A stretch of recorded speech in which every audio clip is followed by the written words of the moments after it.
તમે driving licence કઢાવવા જઈ રહ્યા છો તો આ મોટી અપડેટ ચૂકતા નહીં. ગુજરાતના તમામ આરટીઓમાં હવે એઆઈ કેમેરા તમારો ટેસ્ટ લેશે.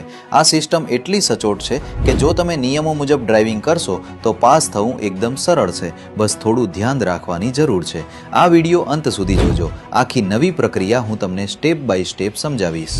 સૌથી પહેલા તમારે એપોઇન્ટમેન્ટના સમયે પહોંચી રજિસ્ટ્રેશન કરાવવાનું રહેશે.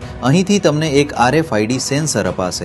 આ સેન્સર સ્કેન કરીને તમારે ટ્રેનિંગ રૂમમાં જવાનું છે. સ્ક્રીન પર જોઈ રહેલા આ લોકો ટેસ્ટ નથી આપી રહ્યા. આ માત્ર ટ્રેનિંગ છે. અહીં 10 મિનિટનો વિડીયો જોવો ફરજિયાત છે. જો આ વિડીયો જોયા વગર સીધા ટ્રેક પર જશો તો સિસ્ટમ મંજૂરી જ નહીં આપે. ત્યારબાદ તમારું સેન્સર વાહન પર લાગશે. ટ્રેક પર ગયા પછી તમારી સામે રહેલી સ્ક્રીનમાં જોઈને ચહેરો સ્કેન કરાવો. ફેસ કેપ્ચર્ડ લખાઈને આવે પછી જ ટેસ્ટ શરૂ થશે. ખાસ ધ્યાન રાખો, લાલ કે પીળી લાઇટમાં વાહન આગળ ન વધારવું. માત્ર લીલી લાઇટ થાય ત્યારે જ આગળ વધવું. એક ટેસ્ટ પૂરો કરીને આગળના ટેસ્ટમાં જતી વખતે પણ સિગ્નલની લાલ, પીળી અને લીલી લાઇટ થશે. લીલી લાઇટ થયા પછી આગળના સ્ટેજમાં પ્રવેશ કરવા માટે તમારી પાસે 60 સેકન્ડનો સમય રહેશે. ટેસ્ટને સરળતા સાથે પાસ કરવા માટે 4 વ્હીલરની આ 4 મુખ્ય ટેસ્ટ અને તેની સમય મર્યાદા ખાસ જાણી લેજો. 1. Parallel parking.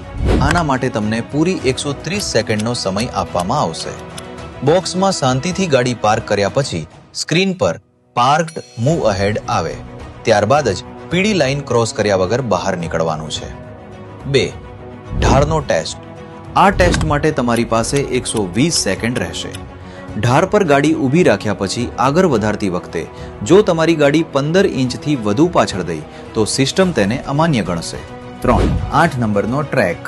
આ ટ્રેક પૂરો કરવા માટે 90 સેકન્ડનો સમય નક્કી કરવામાં આવ્યો છે. અહીં વાહન થોભાવવાનું કે રિવર્સ લેવાની મનાઈ છે. 4. Reverse S track. આ ટેસ્ટ માટે તમને 150 સેકન્ડનો પૂરતો સમય મળશે.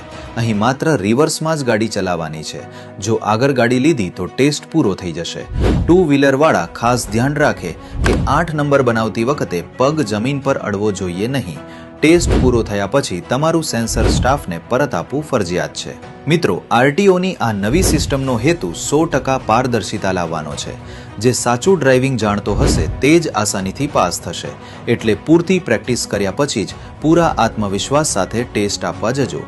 દરેક નાગરિકને આ નવા નિયમોની જાણ થાય તે માટે વિડીયોને અત્યારે જ શેર કરવાનું ચૂકતા નહીં. જય હિન્દ.